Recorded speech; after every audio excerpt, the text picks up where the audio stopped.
So, anybody have questions? Okay, everybody here or anybody here? Yes. Yes. Yes. Okay. 2 out of 8 is not so bad. 3. Yes.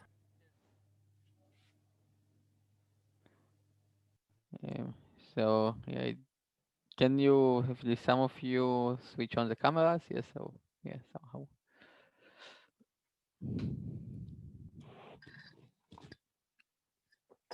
Okay. So, do you remember where we stopped last time?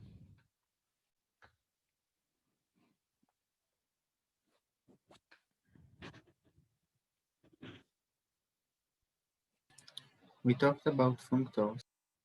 Yes, and what מה הספקתי להגיד עליהם? Define natural transformations. Okay, so we know what is a functor, what is a natural transformation between two functors. So we know what is a category of functors between two categories. So we and they probably said what is what is faithful, what is full, what is fully faithful, what is essentially surjective, and what is equivalence. And they stated the theorem that fully faithful and essentially surjective is an equivalence. Yeah, put it like this. And this is not trivial theorem. It's not so hard. Yeah, it's kind of exercise with star. You can, but yeah, it's very useful and very typical. And what typically happens, you have functor to one direction, and you don't really have an explicit functor to the other direction. You know it exists because of this theorem. Its existence depends on the axiom of choice. Sometimes it's not really depends on the axiom of choice, but it's really weird. It's really unnatural. Okay, so maybe the most typical example are, say, vector spaces, the category of vector spaces, and the category of Rn's, or the category whose objects are natural numbers and maps are matrices. You remember we discussed this example? Okay. Yes. So, what do I want to say now? Limits. Oh, before we talked about diagrams, and we kind of talked about general diagrams and commutative diagrams, and okay, of course, any commutative diagram is a diagram, but it's some additional condition. And the language of functors, one of the things it allows to do, it's allows to, in fact, generalize both of these notions. So instead of talking about diagrams, we can talk about functors between some small category S into our category C. So formally, small category just means that the collection of objects is a set, but intuitively, like the diagram, often the diagram will be finite, so I want the set of in the category S to have a finite set of objects, etc. So what is the relation between functors from S to C and diagrams in C of a given shape?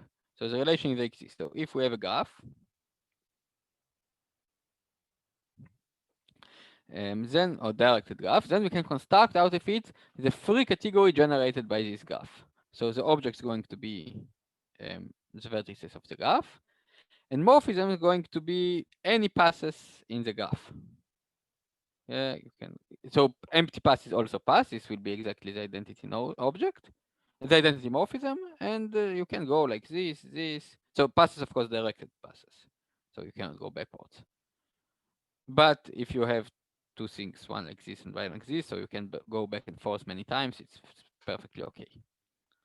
So this is a free category generated by a graph. Now exercise.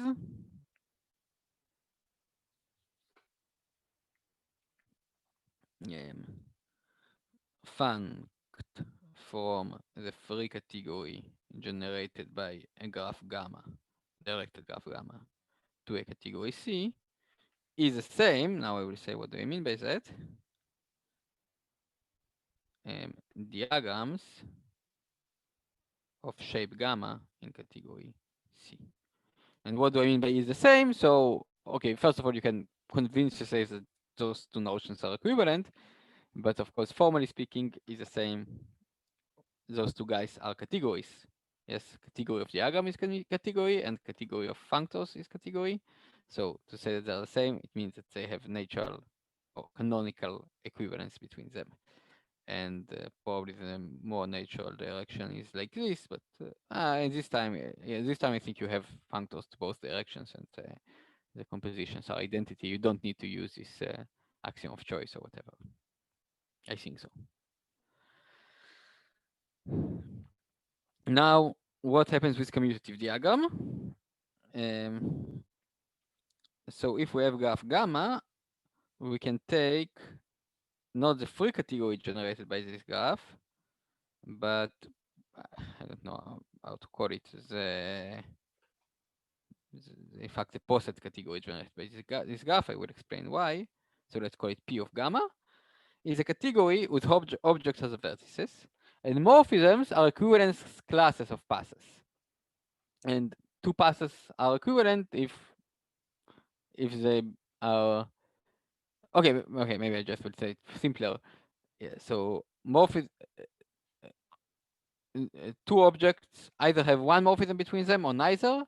They have one morphism if they're connected by a pass, and neither if they don't connect by a pass. So the idea is that each path gives us a morphism, but two different paths with the same beginning and the same end will give us the same morphism. So it is to see that this is in fact a poset, or in the weak sense of the word.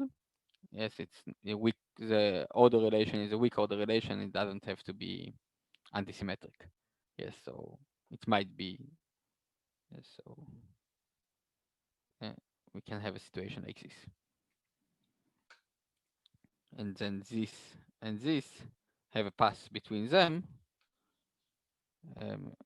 to both directions. So one is larger than the other, and the other way around. But we don't care.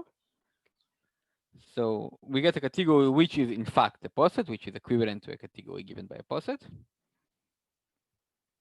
And functors between this category into C are the same, like, I don't remember how we denote it, but I will write it like this. Commutative diagrams of shape gamma in C. And again, this is an easy exercise.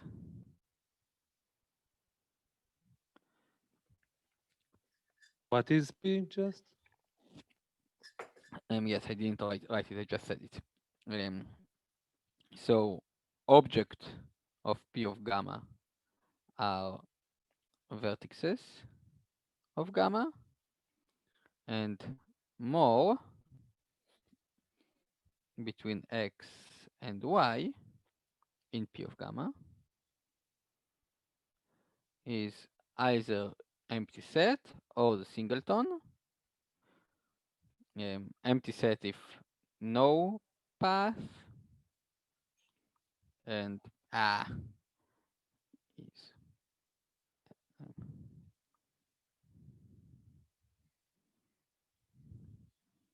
and the singleton if there is a path. Or in other words, you take all the passes up to the equivalent relations. The two passes are the same. They're equivalent if they have the same beginning and the same end. So no more than one morphism.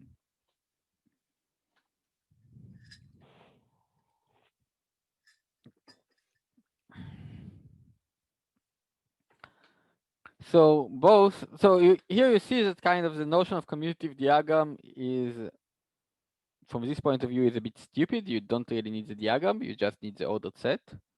And indeed, if you just talk abstractly on commutative diagram, you don't really care what is a commutative diagram. Yes, so if you have commutative diagram like this, it has the same information like commutative diagram.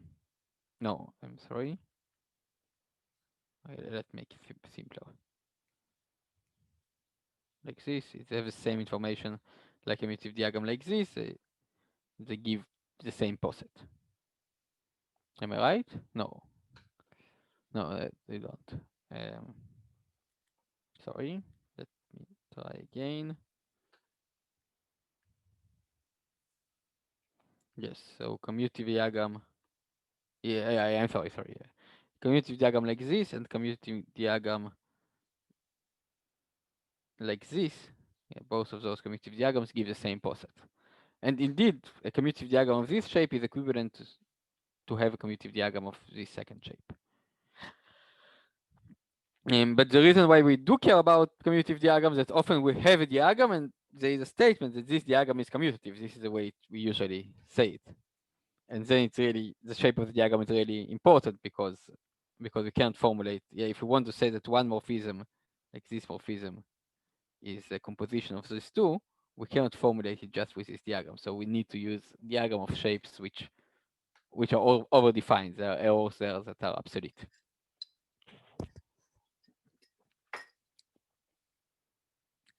But when we talk about limits and co-limits and sets and this stuff, then we don't really care about the diagram. We only care about the functor that it defines. And now we can review all we say about limits and co-limits and repeat it not for diagrams, but for functors. So, well, in fact, in more modern language, sometimes people just say diagram and mean a functor from a small category. So shape of the diagram is not necessarily a graph, but any small category. And then we take limit over diagram, we just mean limit of this functor. And now in this language of functors, we can say that that limit is in fact a functor between the category of functors of between any given category, small category C, S to a given category C to C. And let's see whether it is, yeah, I think it is a functor. It's not contravariant functor, it's actually a functor. Yeah, so now we can redefine limit in these terms, and it's not only a construction that gives us an object, it also gives us a functor, so we also know what to do with morphisms. Can you explain this limit operator? So we got the same definition that we had before, so we have a diagram.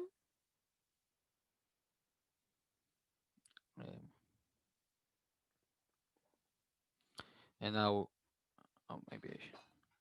and now we consider the category of all the diagrams that consist of one additional object, and mappings to all the existing objects, such that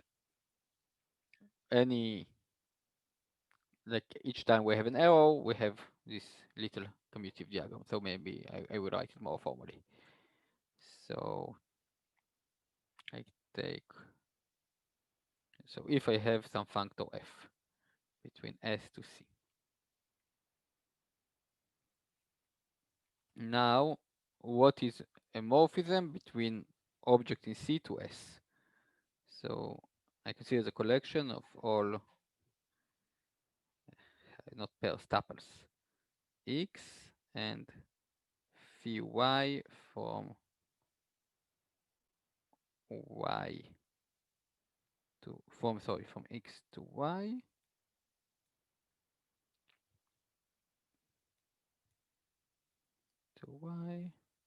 and y in S.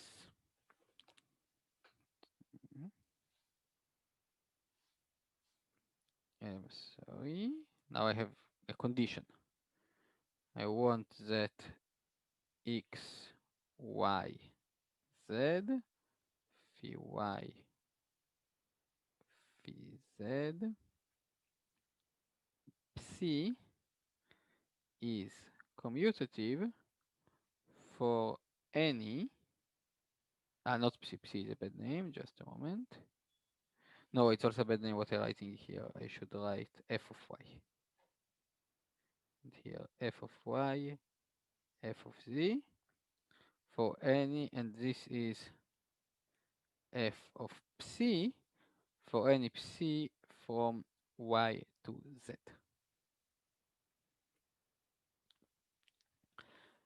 Yeah, so on the level of pictures, if the diagram, so now diagram for me is just a functor from S to C, but I still can represent it by like a diagram, because for each point I say where it go, the objects in S are denoted by points. So for each object in S, I should give some objects in C where it goes to, and each time I have an error in S, I need to give a morphism in C. So I still think of it as I before thought about diagrams, like pictures that look like graphs, directed graphs, with names of objects instead of vertices and names of morphisms instead of arrows. Where is how is the functor act? I don't understand the relation to Okay, just a the moment. picture. Okay. I'm not there yet. I'm just now defined what is more. I just consider now some collection. It will be a category in a moment, but I consider collection. So first of all, I explain how I think about diagrams. I think about them exactly as I thought about them before. Is it clear, Tal? Just S, what role each category S plays? is a shape of the diagram. So in this case, S consists of these objects: this point, this point, this point, and many other points that I didn't draw, but you can guess where they are. Yes? Okay. And each arrow in the picture represents a morphism in S.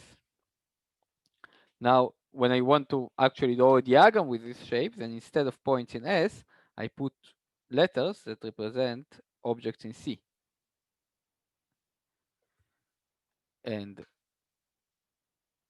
each letter represents some objects in C. And on each arrow, I have now morphism in C, which is exactly F of the corresponding morphism in S.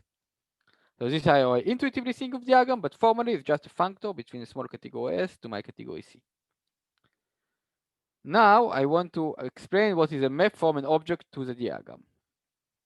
Okay, so it's very simple. I have an object X, and I have maps to each of the objects of the diagram. So this is exactly what written here. Object S and collection of morphisms phi y from X to f of y for each y in S. Tal, is it clear? So, but S is Before the the shape condition. of the diagram. S is the shape of the diagram. So f of y will be object, if y is an object in S, so f of y with the corresponding object in C that's placed at that point. So X is in C. You X said is it in X in an yes. S. Okay, in C. X is in C. I didn't say where it is, but Okay, thank you. X is in C, but Y is in S. But now I need a condition. And the condition will be that all these little triangles form a little commutative diagram. So here is one little triangle. X, f of y, f of z. Here we have f of psi for some psi between them, between y and z. And here we have phi z and phi y.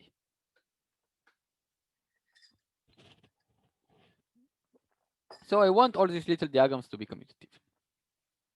Yes, it's exactly what we had before, but now in the language of functors instead of language of Do you morphisms. mean that you say phi, but you mean f of phi? Why? Or No, not?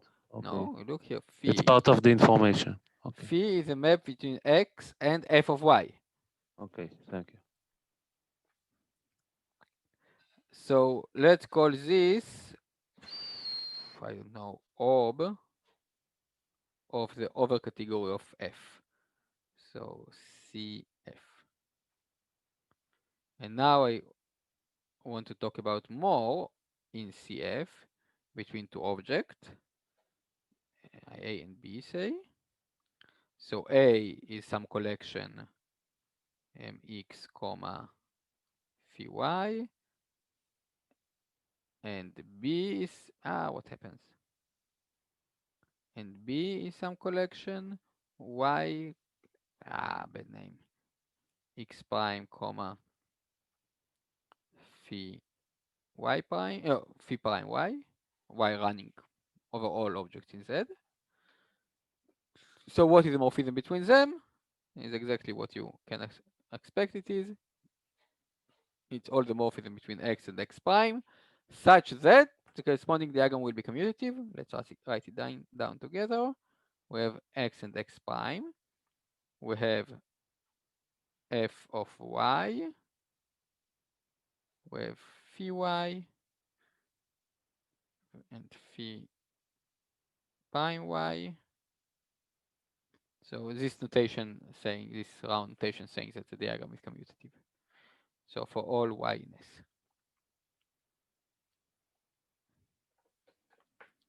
So you fixed the functor. Functor is fixed on the I fix the definition? functor, yeah, of course, all the time. So I now want to define this category CF, yes? Yes, but you didn't use the I didn't define the limit functor. yet. I Okay. didn't define it last time, but I didn't define this time the limit yet. So now I have ob and I have more, and of course now I have to define the composition, but you know how to define the composition in this category. And now I take the initial or terminal? Terminal. No. It's a limit terminal object, I think. Terminal object in CF. This is defined to be the limit of F. Okay, here I again use this subuse of notation because the terminal object in F is not really an object in C. It's object in this CF, but of course you can take the forgetful functor and like just forget about all the diagram and look only on the first component X. And as usually, it's very common. Like when you talk about vector space, it's a set with additional structure, but you also think about it as a set. So a limit of diagram, it's an object with some additional structure, but you can also think about it as just an object in C. And this only I define the limit. Now, given a morphism between F and G, I have to be able to define a morphism between the limits. Let's see whether I can do it. I just use the fact that this is a terminal object. Yes, so we have, let's do it in some example. Yes, we have a diagram like this and another diagram of the same shape, A, B, etc. Oh, let's call them A1, A0, A1, and here there will be negative A's, which are more important to us because we're taking inverse limit or limit. B0, B1. So we have some object X with morphism here, which is the terminal object, and some object Y with morphisms here, which is a terminal object.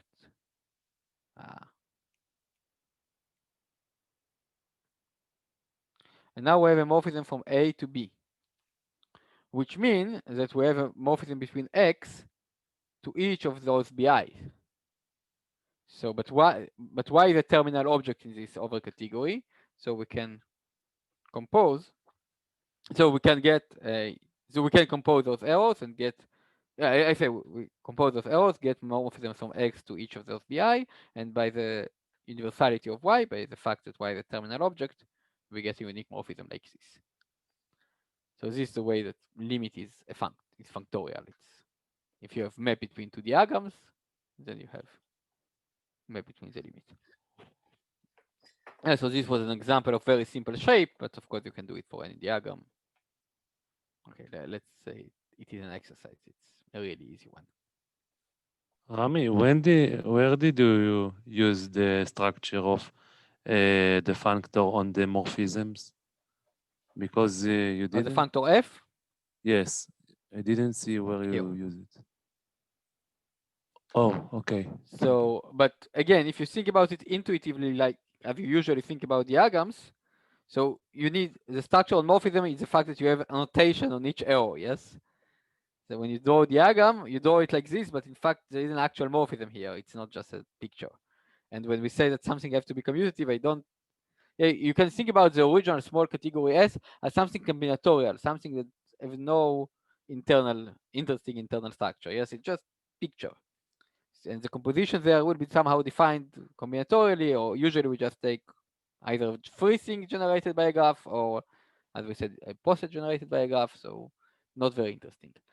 And the target category C is something meaningful, yes, vector spaces, topological spaces. So giving a functor, a morphism in S is just an arrow, it's just a name, and there are maybe only one of them or small amount of them.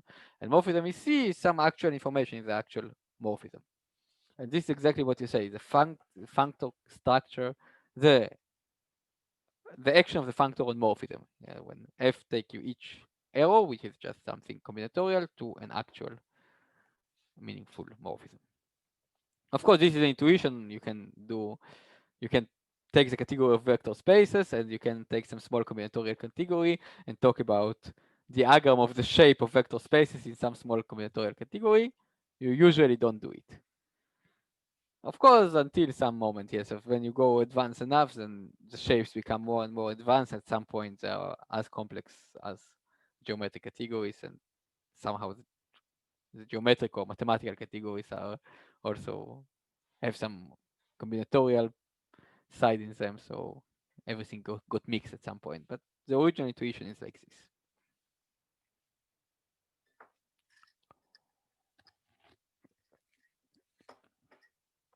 Okay, more questions about limits of functors? Yes, I don't know if you will show this, but you say that the limit is a functor in this sense. So how does it act on natural And transformations? this is what I discussed here on the example of a limit of a sequence. Okay. Oh, this You is it. use Okay. the universal property in order to Thank you. construct the unique morphism, and this is the way the functor is defined. More questions?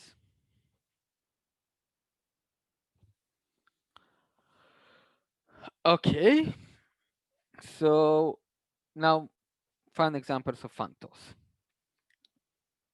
We have over category of X and over category of Y. So Cx and Cy. And say we have a morphism between X and Y. So this allows us to take push forward and pull back. So we have now two, this is phi, so now we have two nice functors, phi lower star from this and this, and phi upper star from Cy to Cx. And this is very typical. I will define them in a moment, but in general, it's very typical when you have in geometry, in many other cases, you have some object and you have something over this object. The simplest thing is just over category, but you can consider other things. And when you have morphism between two objects, you expect to have push forward and pull back of the over thing, not necessarily over category, but of whatever. Doesn't you don't always have them. Sometimes you have more than one, and they're different, and they're both interesting, but it's something that you expect. Now here it's very simple. So let's define phi lower star. It's easier. Phi lower star of object in the lower category. Let's call it I don't know, Z and psi is just Z and psi. Sorry, first perform psi, then perform phi.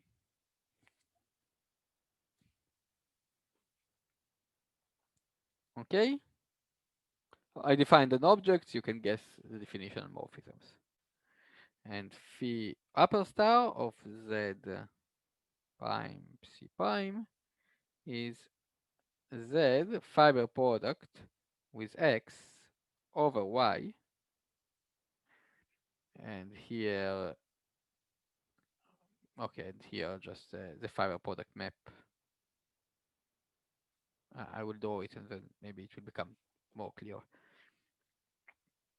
So we have Z prime, we have psi prime, we have X, so we have Y here, we have X, we have the fiber product.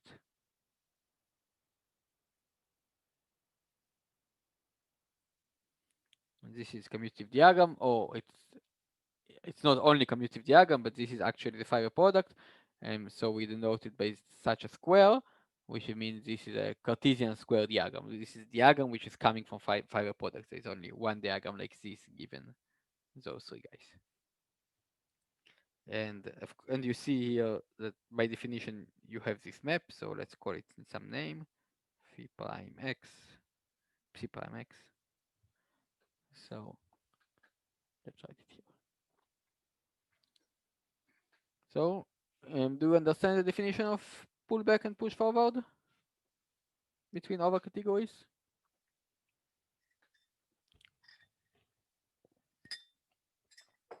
Questions about Be this definition? functor. Sorry? It should be a functor, the pullback, Yeah, right? yeah, both of them are functors, and of course I was lazy and defined them only on objects, and you can complement it and define it on morphisms. It will be easy.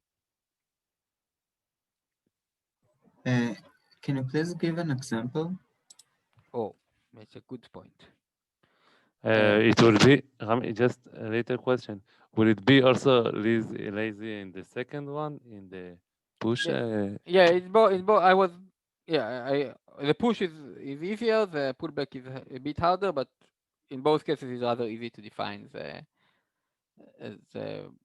correspondence on morphisms.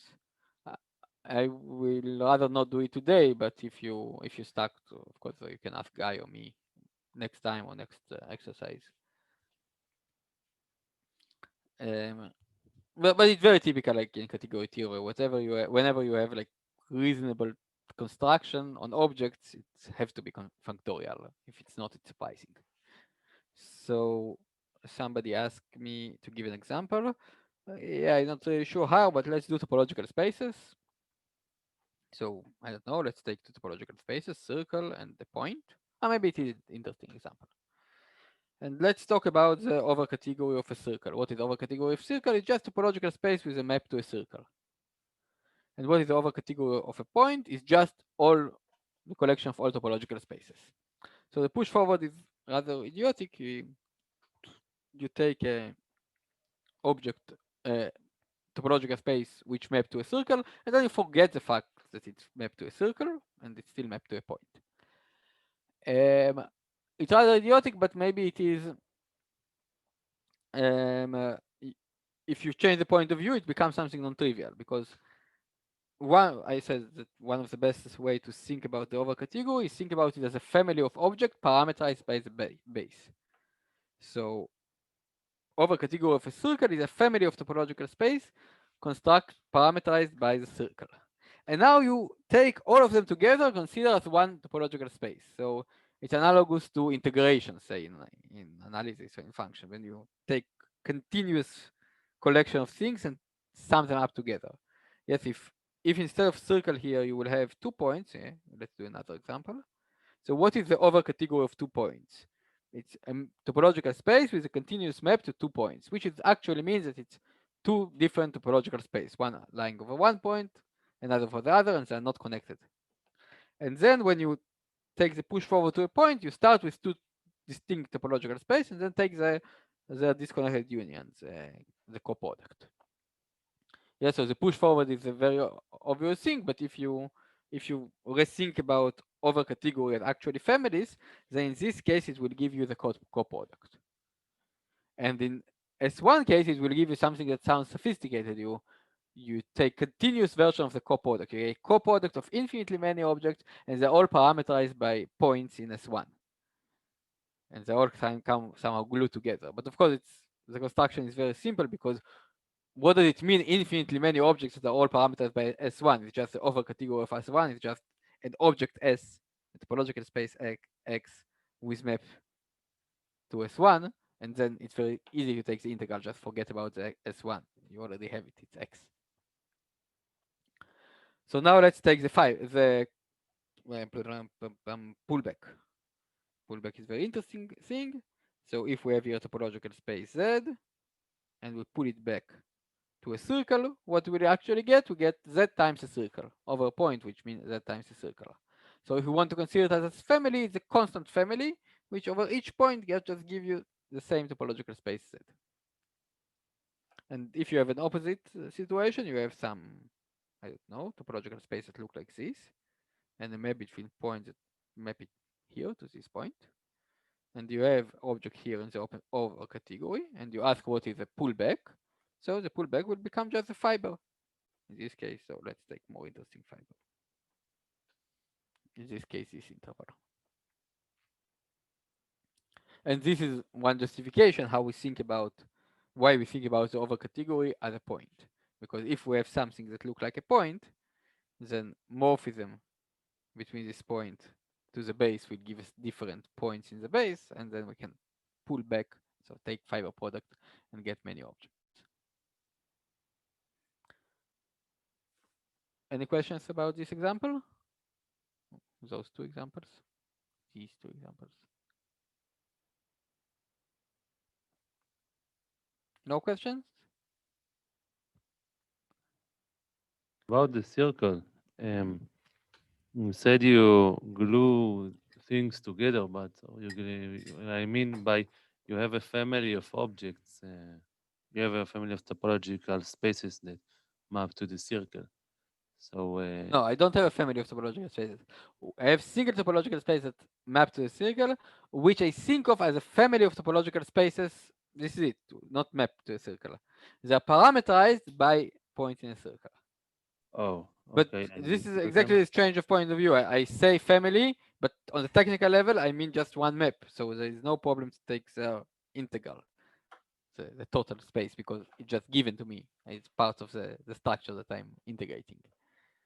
You just forget about the circle. Yes, just technically. forget about the circle. So But how on is the this? intuitive level, I think about X map to circle, not as an X map to circle, but as a collection of lots of fibers. And they have to be together as a family. What does it mean? Intuitively, it means what I said, and formally, it means forget about the fibers. You just have X, and the fibers are just what you get from X. Okay. So Okay, here just Can one. Amit? Yes. Yes, sorry. About what you just said, I wanted to ask a weird question. Is there a framework where what you said is accurate also on the technical level? Because in topological spaces, you need to have your space from the get-go. Like if you want to talk So about you fiber. can make a framework by cheating. You can say a family of objects over base is a collection of topological spaces xt when t lies in a base, together with identification of those guys with a fiber of some of some map from x to s to the base. Okay. fiber, This is cheating. fiber bundle, right? Fire bundle have to satisfy more conditions. So there are some framework which are less cheating, but not about the over category. I don't know, shifts, yes. Shifts, one of the definition of shifts, you define fibers, so you define something else and glue them all together. So, or vector bundles, you can define them by fibers plus additional structure, which on the first glance will not look as a total space, some X map to the base. But of course, it will be equivalent to say such that there is a total space. So Okay. you can take this cheating and make it less and less cheating. But okay, maybe the relative point of view of Grothendieck basically says that you don't need to. Yes, that the best version of a family is mapped to just a map to an object. Of course, Okay. it's just one point of view, but on the other hand, it's Grothendieck's point of view, so it's one very important point of view.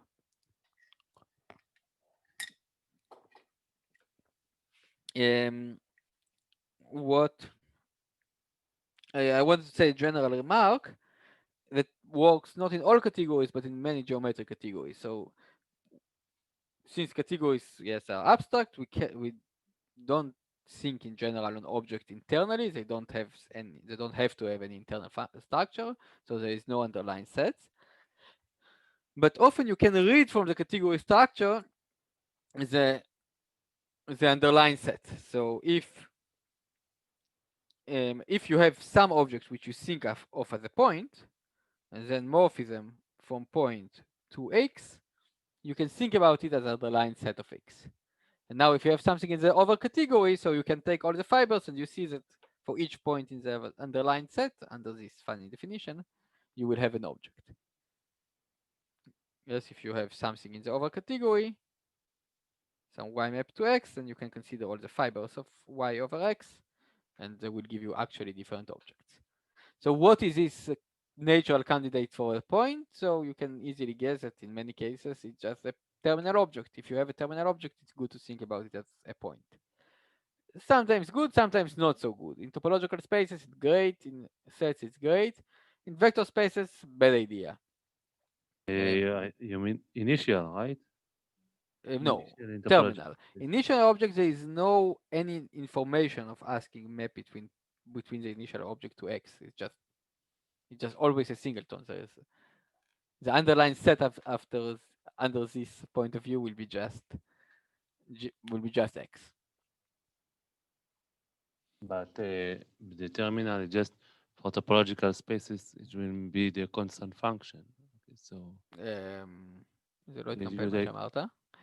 no, I mean, Terminal object is an object. if you, no, I mean, if you take the morphism to the terminal object in Yeah, topological spaces, it's just a constant function. not to a terminal object, from a table, but from a Oh, table. okay. And then Okay. what is in topological spaces, terminal object is just a point, morphism for a point is actually a point in X. But if you talk about point topological spaces, bad idea, because the terminal object is the same like initial object, and there is only one morphism for pointed morphism from point to X. But there you can take 2 points as 0. The 0-dimensional sphere, and then morphism for the pointed to 0-dimensional sphere to a general topological space is exactly just giving this other point, so a point in the space. And in vector spaces, you also see it, yes, map from vector spaces to from 0 space to a general vector space, it's 0 information. There's only one map like this. But maps from a line to a vector space reconstruct you to the vector space. So often you have some candidate for a point. But in fact, you can take it one step forward. What if you don't have a candidate for the point? You don't have to think about it as a bad news. It's a good news. You just have plenty of them. Just for any object S, you can think of it for a moment as a point. Preferably S should be kind of smaller, at least intuitively. And then you consider morphism from S to X. This will give you some underlying set. There will be many underlying sets, so you can call it X of S. And in an hour, I hope to talk about unit lemma, and it will make sense from that point of view. So we'll have many different notions of points, and we can use all of them together and have fun. So, yes. Okay. So, let's take 10 minutes break. So I'm leaving the room open. Okay, maybe next time I will try something else. And so 10 minutes break, so we'll be back in 17:25, let's say. May I ask you a question? Yes. Quick question? But a short one because I want to get something to eat. Oh, okay. So in the limit, we might, if we want to describe a map to a limit, okay? A map from a limit we get for free. But Yes, and to a limit is a very so we need, complicated construction. Yeah, it's not. yes. There is no universal way to describe it. Yes. But I work in algebraic geometry too. Previous semester, I tried a little. I have such a question to map to a tensor product, and the idea of the thing that I thought about is just show But to tensor any. product is not oh, is it? It's a co-limit. Tensor product is a co-limit. So map to a tensor product. Yeah, so Yes. map from a tensor product is very natural thing. It's just bilinear map. And map to a tensor product, okay, sometimes you can construct it. Yes, but you may, but I defined it abstractly, but I didn't know if I was correct. I thought that I was correct. That what I said is just I will give you for any candidate in this category. I will just give you a map to it. I will just give a map to sorry. I will give a map to it, and then because it's for everyone, it is in particular for the tensor product. All that I need to check is that the diagram is commutative, that it is natural in this sense. Okay, maybe I need to see more details, but then okay. maybe after. Okay, so after. Okay. Yes. Goodbye. Thank you. Okay. So I will be back in.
סליחה על האיחור. כי אני גם איחרתי וגם התחלתי מאוחר, אז אני אוכל להמשיך אחרי הזמן. כן, לא יודע, רבע שעה, חצי שעה אולי.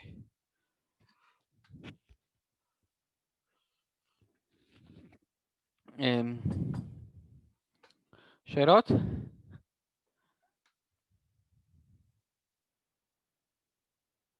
אין שאלות? אוקיי, רגע, אני צריך לעשות שוב share screen.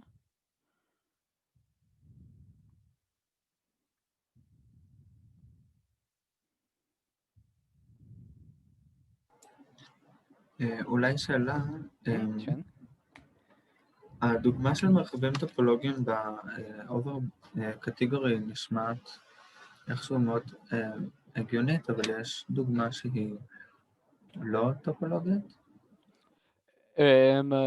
השאלה למה זה כן לא טופולוגית. אז באופן כללי, קטגוריות אפשר לחלק אותן באופן גס לשתי סוגים, כאלה שהן יותר גיאומטריות וכאלה שהן יותר, לא יודע, אלגבריות, אדיטיביות, ליניאריות, whatever. Remy, excuse me. Could you please speak I'm English? sorry. Yeah, I'm sorry. Thank you. Yeah, so the question was a less topological example of the over category. So first of all, you can make many geometric examples which are not that topological but still geometric. I don't know, algebraic varieties. They have topology, but it's a risky topology, and it's a product there is different, etc. But you can actually consider very different categories. So if you consider the categories of commutative algebras, for example, so in fact, okay, you can consider the over category. You can do all this stuff. But commutative algebras are very similar to algebraic varieties up to the one little thing. The opposite category of commutative algebra is very similar to algebraic varieties. I will explain in what sense in several minutes or hours.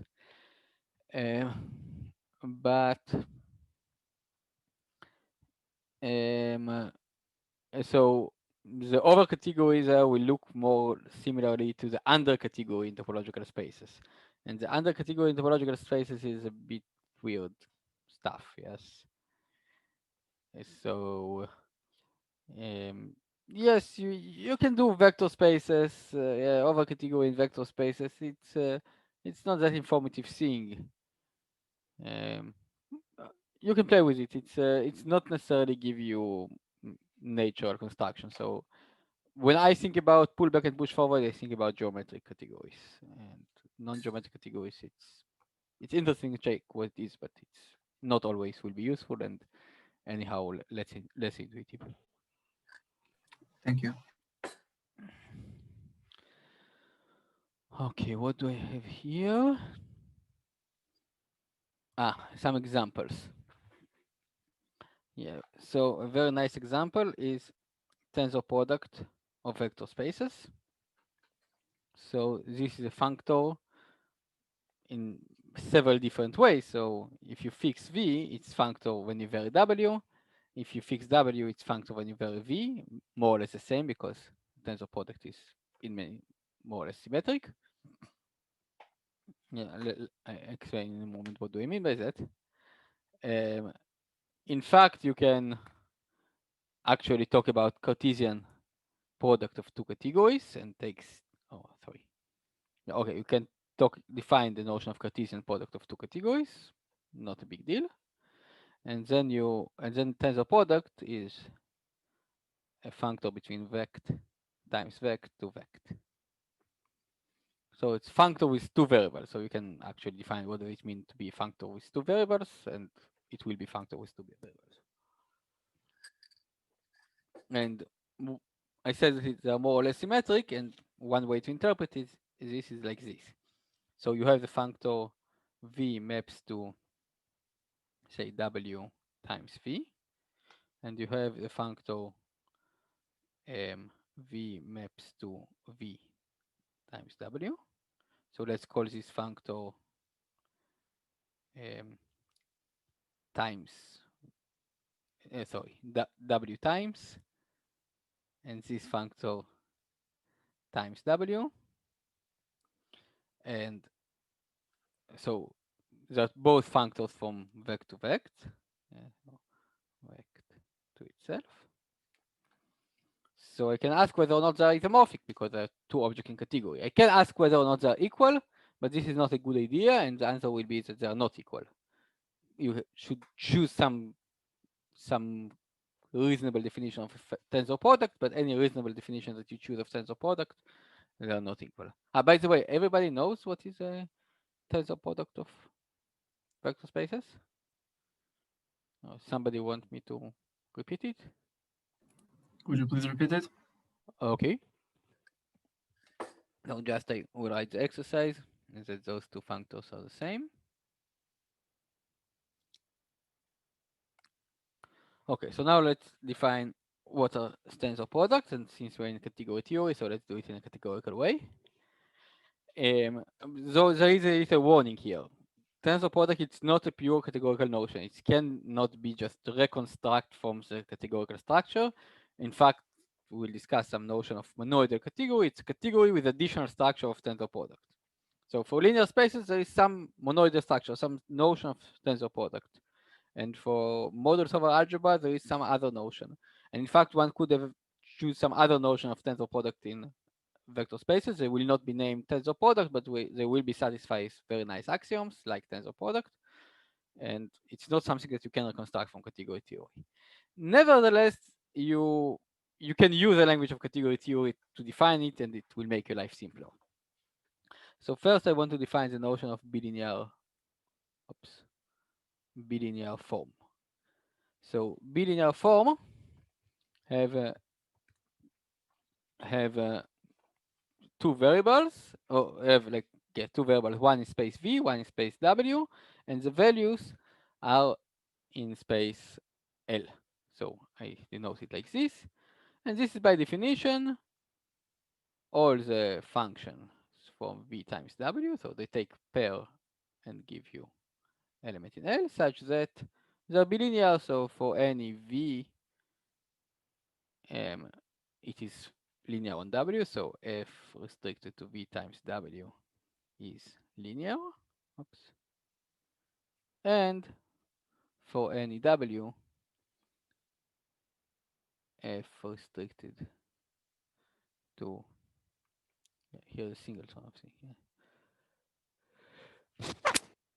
times is linear. Yeah, I'm sorry, I'm writing little element. No, maybe I will just write. You will choose different letters. X in V, and here I will write X.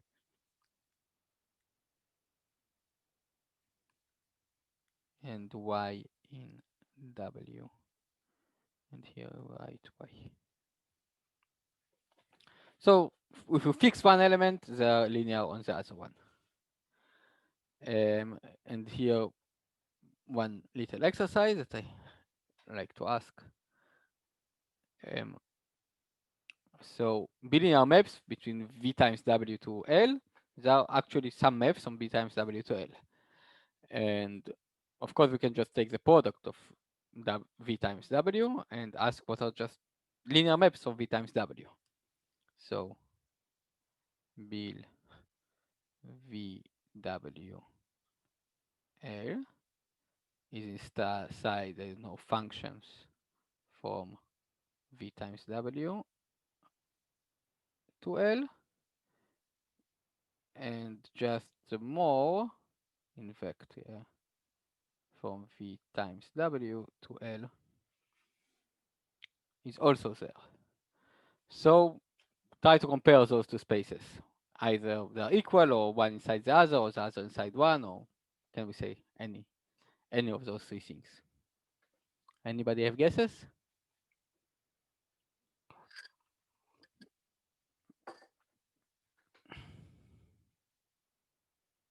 No guesses?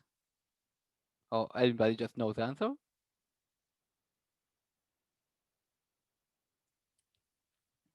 I'm not serious. Somebody knows the answer, yes?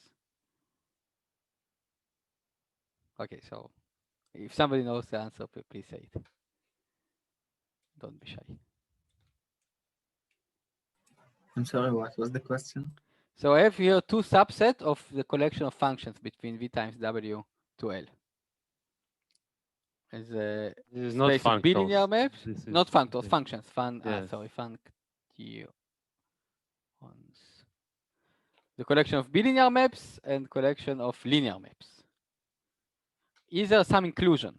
So, or maybe it's just the same. Maybe being bilinear just being linear, or maybe linear always implies bilinear, or maybe bilinear always implies linear.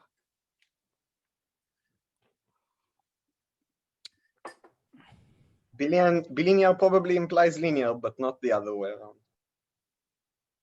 Okay, other guesses?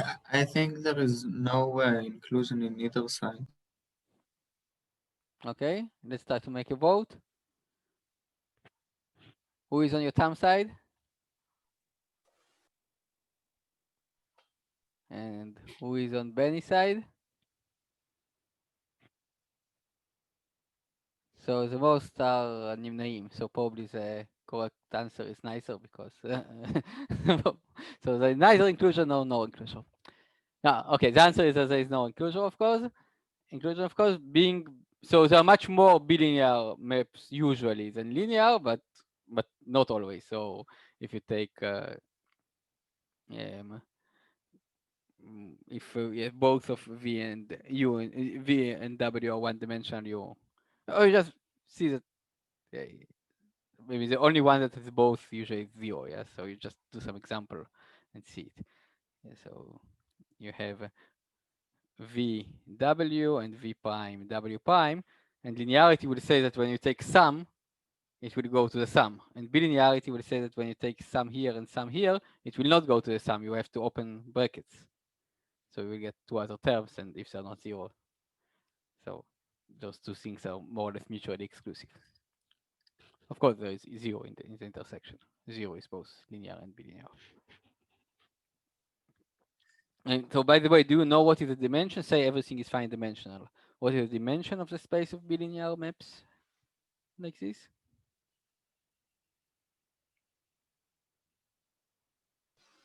Product of all the three. Dimension of V times dimension of W times dimension of L. Because bilinear map is given by its values on the basis. But what does mean basis? You need to put a basis element here and basis element here. So each time you get a vector in L, so you have tuple of many vectors in L, and the tuple is indexed by pairs, basis element in V and basis element in W. And what is the dimension of this guy?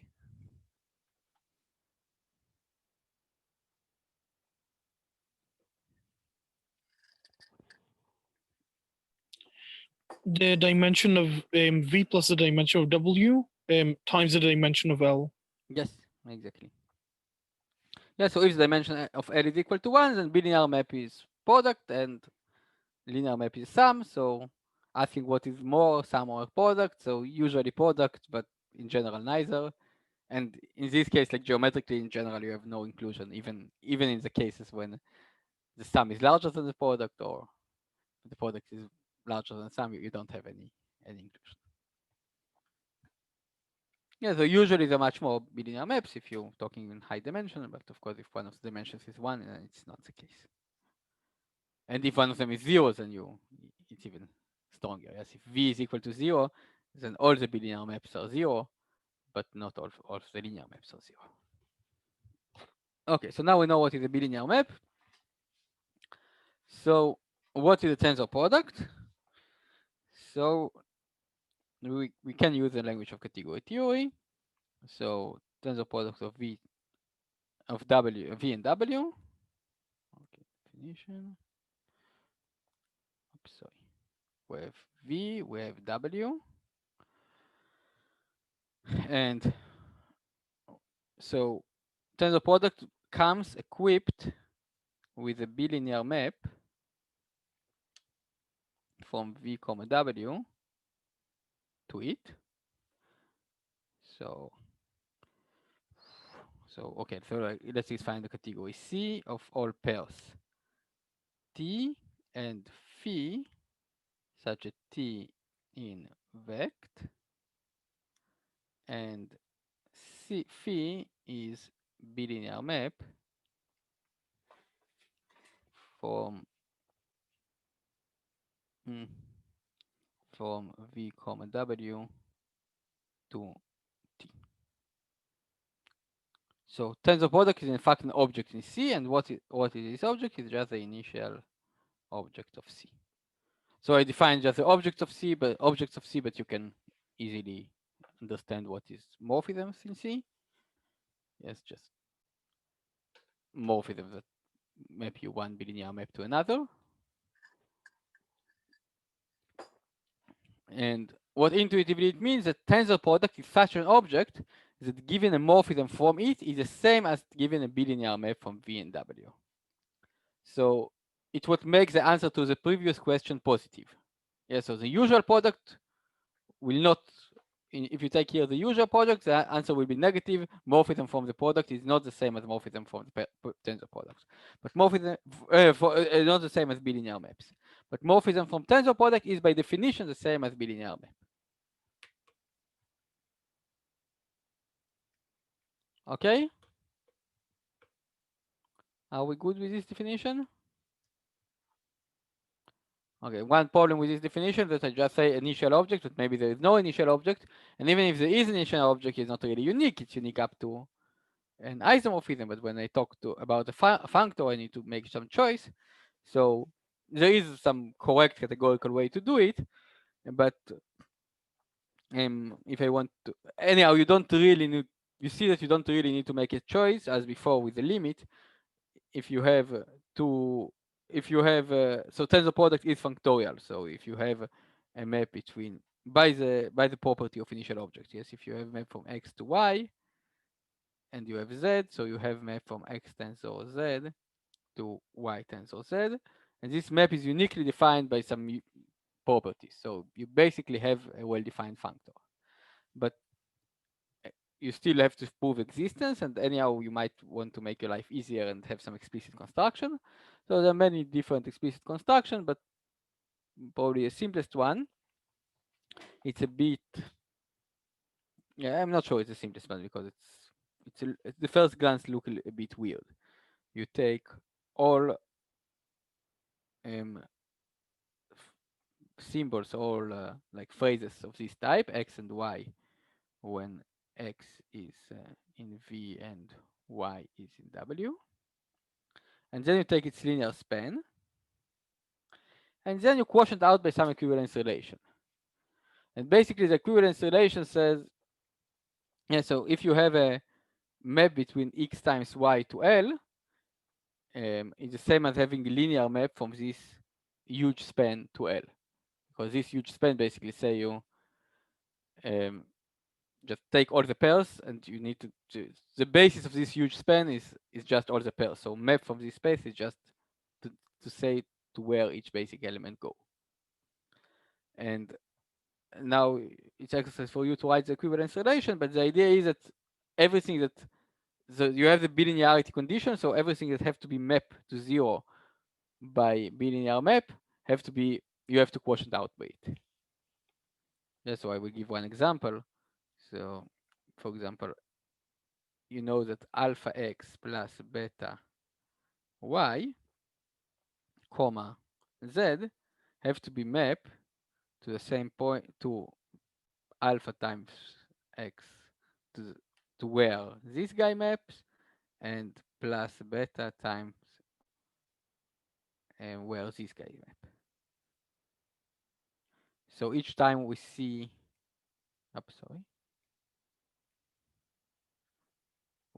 we see pair in parentheses, we will just write it like a tensor product, like this symbol.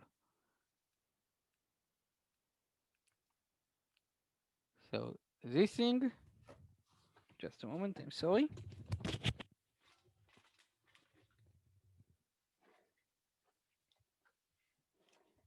This thing,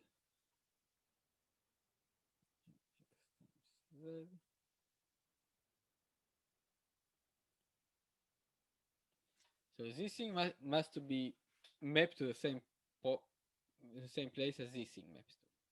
So I will write here difference, and this thing must to be mapped to 0. So okay, maybe I would not write equivalence relation, I would just write a subspace L. So L should be span of all such things when like X, Y, and Z are running in the corresponding vector spaces, and alpha and beta also running in corresponding vector spaces. And also you have the same for the other side. This only talk about linearity in the first coordinate. You have also linearity in the second coordinate. So everything that have to go to 0, you have to quotient by it, and then you get the tensor product. So this is very natural construction. So you might be a bit confused because I said to you that tensor product is not categorical notion, that it can be just automatically defined in any category. And now I just said here I defined it only with categorical terminology. So can somebody spot where I cheated, where I used non-categorical terminology?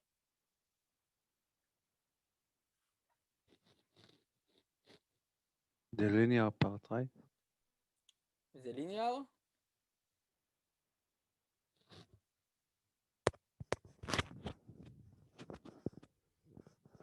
Okay, I'm sorry. Now you can hear me? Yes. So in fact, the bilinear, the notion of linear map is a categorical notion because we're working in the category of linear spaces. So linear map is just a map, just a morphism in the category. But the notion of bilinear map is not a categorical notion because maybe the notion of product is a categorical notion, but we just said that linear morphism from the product is not the same as bilinear morphism. So we just need to, and we in a general category we even don't have this general notion of all functions. So we can't even try to define this set, at least not like this. So, but in fact there is some what? Can you please explain what makes a notion categorical or not categorical? And so can you just define it in the language of category theory? So can you define it for any category? Maybe it will not exist, but it will be a question whether it exists or not, and not what it is. So coproduct, product, limits, they're all defined in the language of categories. We don't use underlined sets, for example. In vector spaces, we're using the underlined sets when we define tensor product. We're using the notion of bilinear maps, which are functions such as something. Maybe there are some other ways to define it, but at this point, it's not categorical. Is the home adjunction can be regarded as a definition for tensor in a general category? Yes, but we didn't get there, but it doesn't really help because you have to talk about a adjunction with internal home. So maybe I would translate it to the language that we're talking in now. So basically, bilinear map is not that bad. It's for any element in V a linear map between W and L. So it's basically a linear map between V and home between W and L. But it doesn't really make sense because home between W and L in general category is just a set. In category of vector spaces, it suddenly becomes a vector space. So if you have a notion of internal home, you can define a notion of tensor product. And in fact, the other way around. Again, neither have to, if one of them exists, it doesn't mean that the other exists. But at least it means that you have a well-defined object that might exist and might not exist. So you need to give some additional structure on a category in order to define a tensor product.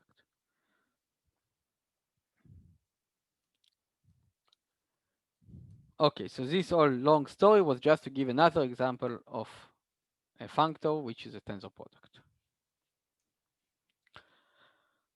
Okay, but inside this example, we have many fun examples of okay, first of all, of tensors, maybe we can say in general. So we talk about duality, so we have this functor. And this is not a functor from vector space to vector spaces to vector spaces, but it's a functor from vector spaces to the opposite category of vector spaces, or what often called just contravariant functor. And we have, so if we have V, we can construct such a funny functor. V, tensor V, tensor V, tensor V star, tensor V star, for example. Or we can, oops, sorry, choose how many times we want to take V and how many times we want to take V star. And elements here are called tensors, so it's somehow funnier. So mathematicians usually like to use tensor product of vector spaces of objects, and physicists usually like to talk about tensors. And they have a slightly different definition, which is of course equivalent. So elements here are called tensors, but it's more popular in physics or in differential geometry. And mathematicians would usually just talk about the tensor products and often will not care about the elements. And there are even some terminology which saying, so here we have K and here we have L, K times V and L times V star. So I think this such a tensor called K times contravariant tensor and L times covariant tensor, but it might be the other way around. Also, so another or if V is fine dimensional, then this thing is isomorphic to just, I will just say, I will not write it, just say, to maps. So in general, tensor product, I will write, but something else. So V times W for vector spaces, for fine dimensional vector spaces. So this is exercise. If V and W are fine dimensional vect, then this is isomorphic to V star, oh sorry, Bill, V star, W star, K, so vector spaces over K, all this star. Yes, so you have alternative definition of vector of tensor product. It's not a good one because it first of all it demands that everything will be fine dimensional, and it works only for vector spaces. And the definition that I said before also works for modules over an algebra. So you can review this in terms of this definition. It's sometimes more convenient. Or not definition, this exercise, it's not really a definition because it's very limited. Now, if I have V tensor V, I have a map. Or first of all, if I have V tensor W, I have a map between V tensor W and W tensor V. Yeah, so before I said that those two functors, left tensor product and right tensor product, are isomorphic, and this actually gives us an isomorphism for each V and W, give us isomorphism like this. Yes?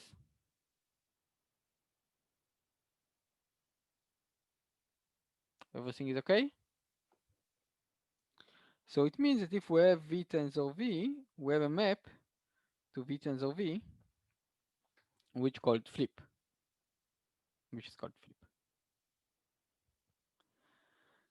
So now we can talk about, so let's call it sigma.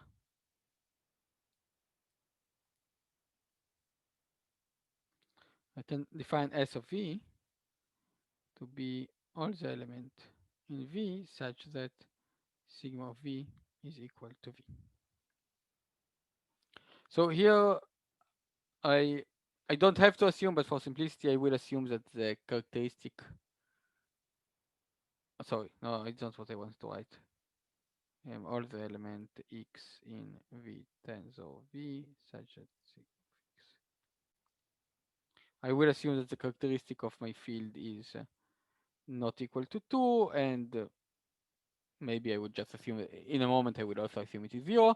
It's all done for convenience. It can be done without these assumptions, but then it will be a bit more confusing. So this is S2 of V, or maybe I would write sim 2 of V, and we have lambda 2 of V. All those guys such that sigma of X equal to negative X.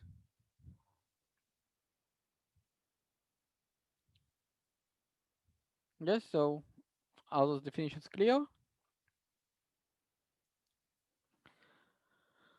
Okay, now if we have V tensor V n times, then it means that now we have many flips. We have sigma ij from this thing to itself.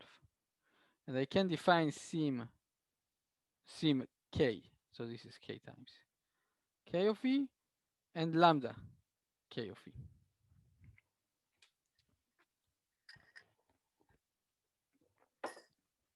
In the same way that sim k means that each time you flip two things, you don't change the tensor, and lambda k means that you change the tensor by sign.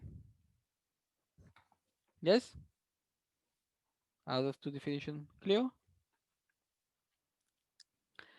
And okay, who don't know what is a representation of a finite group?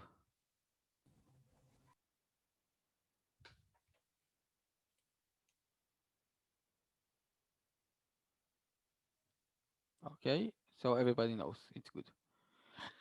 So if you look at it more carefully, those sigma ij's, oops, what I've done. So they're corresponding to change places in two objects, two elements in the product. But you can make some more complicated change, which is basically compositions of those sigma ij. So in fact, what you have is an action of the group of permutation on this tensor product. So what you actually have is sk acting on this v to the tensor power k. And now each time you have an action of a group on some vector space, or in fact on some object in a general category, you can also talk about this.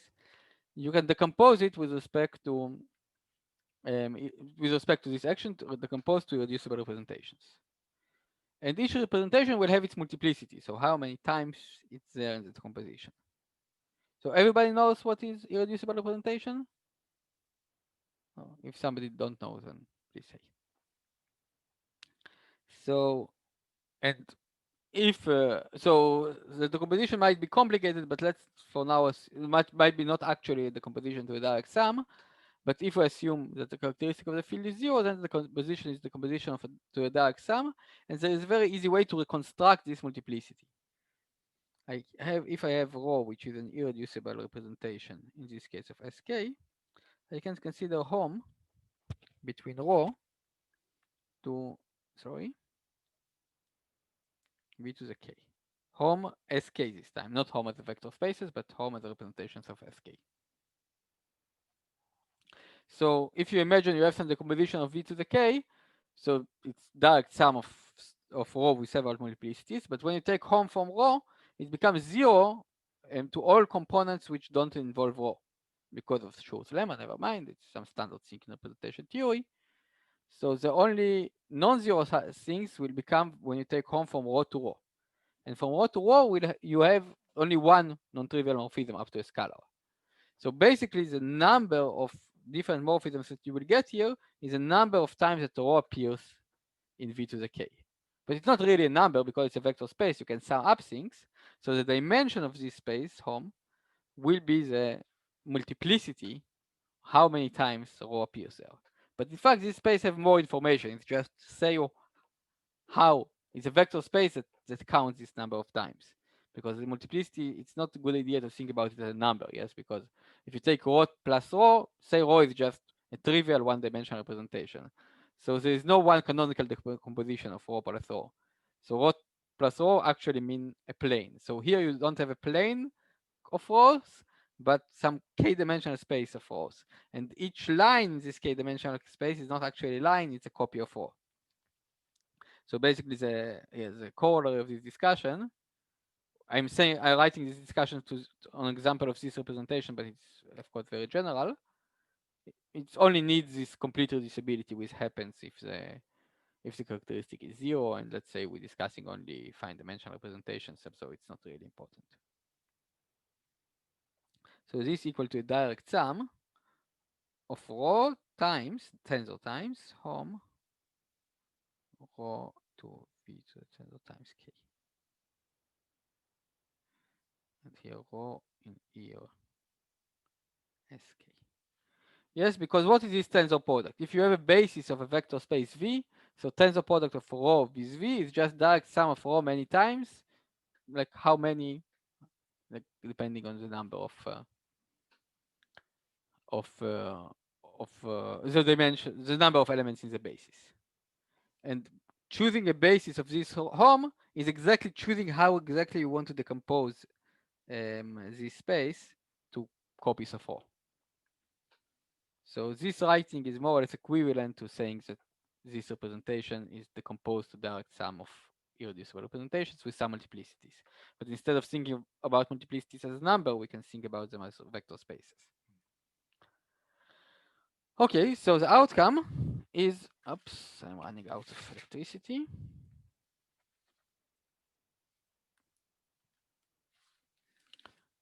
Is that we got now plenty of functors. So for any sigma in, or for any rho in here sk, we get sure rho from vect to vect.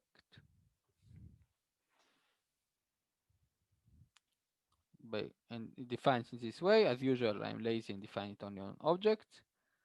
Sure rho of V is home rho, sorry, not rho, home sk rho to V tensor power k. So this multiplicity space is basically a vector space that we constructed out of V. Is the definition clear?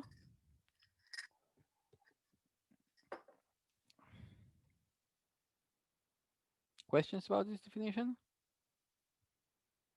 The time you do not look happy. You want examples? Of course, always. Good, good. So I just wanted to give one. So exercise, which is basically verify that you understood the definition. Sim k v is sure triv v. So when triv is a trivial representation of sk. Yeah, so the trivial representation is one dimensional, so its multiplicity space is just all the elements that does not change. And any guesses about this guy? How this can be phrased in sure functors?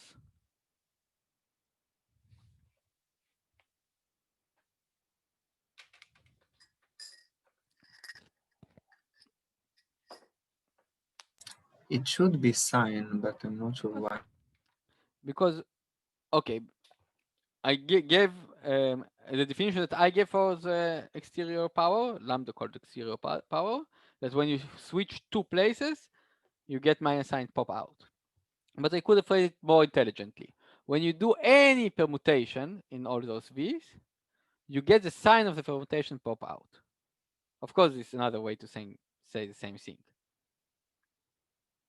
And this is exactly means that you take morphism between the sign representation, the one-dimensional representation is just the action is given by the sign, to the tensor product.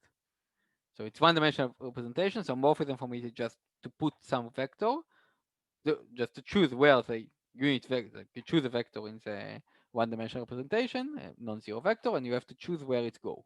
You have to describe where it go in order to describe a morphism. And there is only so it's some subspace of the target of v to the k, but not every vector in v to the k can be an image of this one-dimensional representation, because it has to be a morphism of representation, which exactly mean that the image should also behave under like this. When you change to two sync places, you get a sign pops out. Is there another example? Because these two are one-dimensional, so it's maybe easier to understand than. Yes. like the standard representation. So yeah, the standard representation will I don't see any better ways to phrase it except for just saying the Schur functor, but maybe a good example is is to see what happens with some low dimensional V. So the dimension of Schur functors, they're not that simple. Yes. Yeah. So in fact, it's part of something that's called Schur-Weil duality, because V also have in case of vector spaces, V have an action of the group of endomorphisms of V. So the Schur functor of the V also will inherit this action because it's a functor. So each time you have transformation of V, you get transformation of the Schur functor. So you suddenly get some non-trivial representation of the group GLN. And they're indeed not non-trivial. So except of those two cases which are rather trivial, which will give you just the standard and the dual to the standard representation. No. Sorry. No, I'm wrong. No, they will give you. No, they will give you. Yeah, even those two examples are not completely trivial. It will give you the symmetric powers and the anti-symmetric powers of the standard representation. All the other cases will give you really non-trivial stuff. And like to compute the dimension, there are some formulas, but they're not easy. Yeah, so maybe I would ask Guy to give some examples or some discussion. Yeah, so the Schur example is look like Schur functor. It look like naive construction. You start with tensor product, then you say, okay, there's symmetric stuff, anti-symmetric stuff, and there are other stuff that change by some other rules. But then you get actually non-trivial objects. Okay. There are many other examples that I want to do. Okay, we have another 10 minutes, so let's do some other example. I want to do examples of equivalences of categories. Yeah, so equivalence of categories is somehow maybe the highlight of, or at least at some point it's a highlight of category theory, because you have two different things and the categories are equivalent and they become the same, and then you're very happy. So one nice class of example is Nullstellensatz. Everybody knows the formulation of Nullstellensatz? That radical of polynomials is the ideal of polynomials that vanish on a set of zeros of. Okay, but here is another formulation of the Nullstellensatz.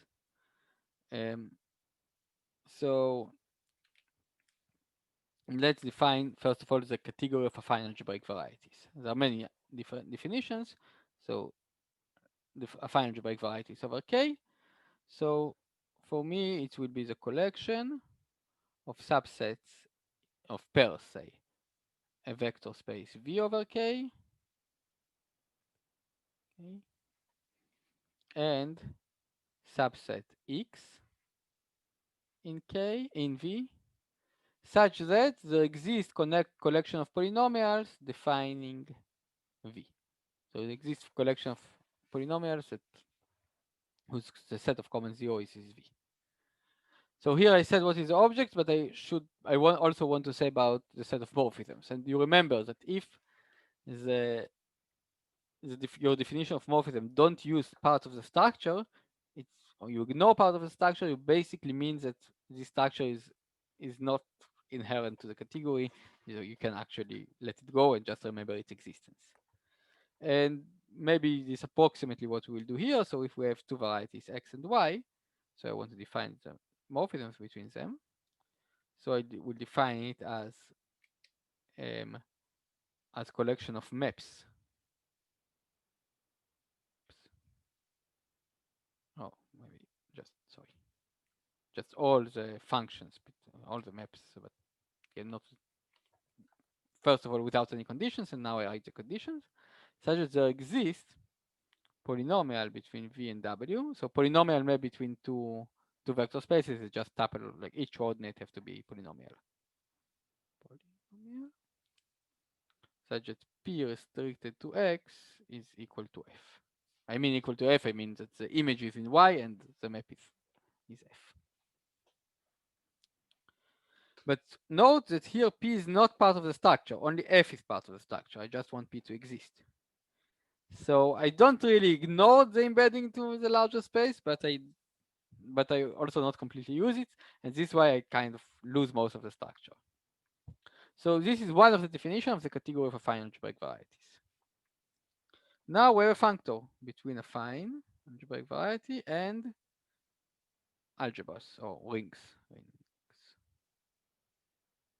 This is a functor O.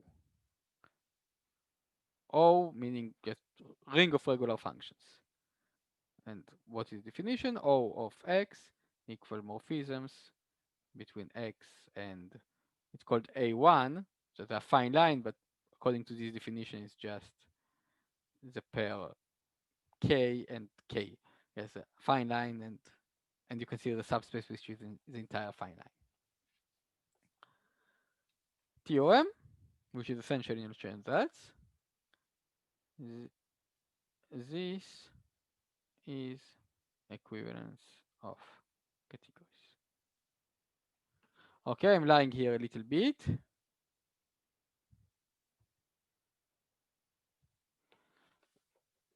It's not from affine spaces to rings, it's from affine varieties to rings, it's from affine varieties to the opposite category of rings. Why? Because, okay, you see, because you reverse the errors. Yes, the natural map will be, if you have a map between X to Y and map from Y to A1, you can compose and get a map from X to A1, but not the other way around.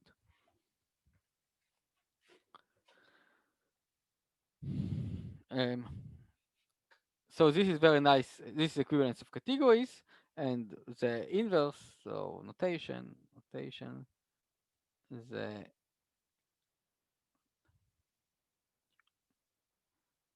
inverse is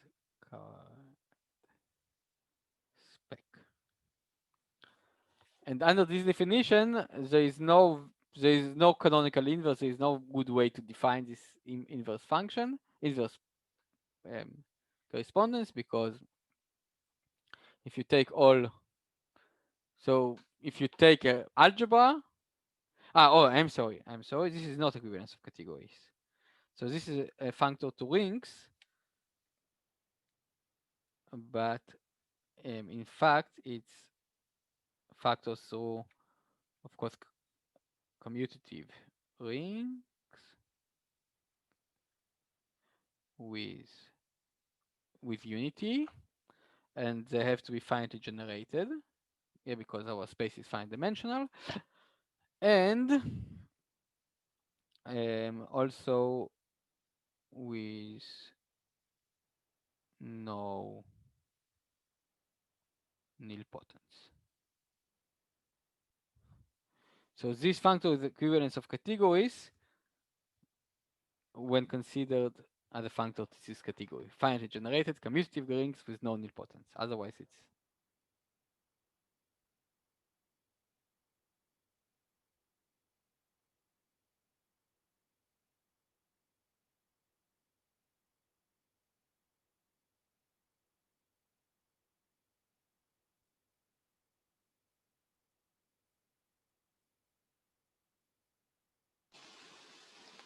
Remy, I lost you. The sound doesn't go. you lost me sound-wise, you mean? Yes? Yeah, now fine. Okay. Thanks. What was the last thing you heard? I think I just you lost it. I told you. Just as I told you. So the inverse function is called spec. So if you want to describe spec on the level of sets, we just take the collection of all maxima ideals, and this is a affine algebraic variety. And there are other definitions of affine algebraic varieties where it's very natural to define the structure of a affine algebraic variety on spec. But according to this definition, there is no good way to define such a structure because we need to fix an embedding to a vector space. in order to do this, we need to fix a finite set of generators of our algebra. And our algebra is finitely generated, but it's not equipped with any set of generators. So in order to construct the functors of the other direction, we actually need to give some functor that start with an algebra, use the axiom of choice, start with finite generated algebra and just choose a set of generators. Okay, so now I understand that I should not start with this example. There is slight, I think, more or less, no, a little bit historically, a little bit later example, but maybe slightly easier to describe. Compact topological spaces and unital commutative C-star algebras.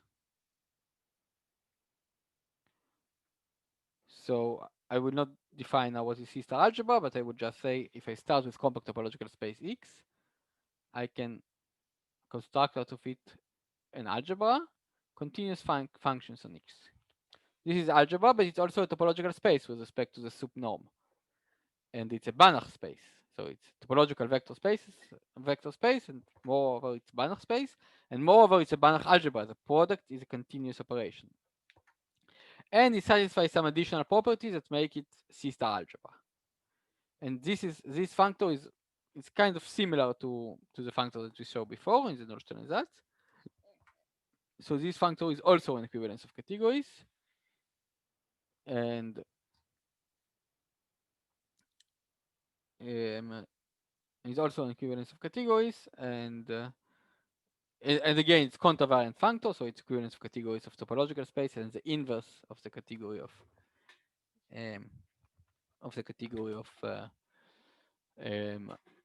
C-star algebras, so unital commutative C-star algebras, and this is called Gelfand-Naimark theorem. Okay, Alexei, say you can after the lecture you can stay for a couple of minutes. I want to ask you some short questions. Okay. Okay, so yes, so now it's 6:20, so I think we're done. Any questions before we're done?